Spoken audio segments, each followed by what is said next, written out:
السلام عليكم أعزائي المشاهدين.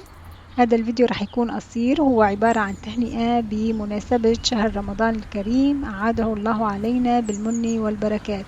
بحب هنيكم وهني جميع الأمة الإسلامية بقدوم شهر رمضان الكريم. الله يجعل الشهر خير وبركة علينا وعلى الجميع.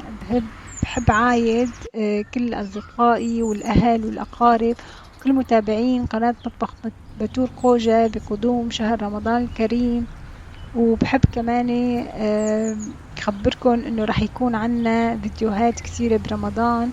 لا تنسوا تتابعوني وتشوفوا الفيديوهات الجديدة راح تنزل.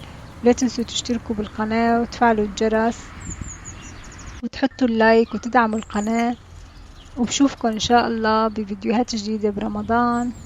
وكل عام وأنتم بخير وينعاد علينا بالصحة والسلامة. كانت معكم بتول من مطبخ بتول قوجة، والسلام عليكم.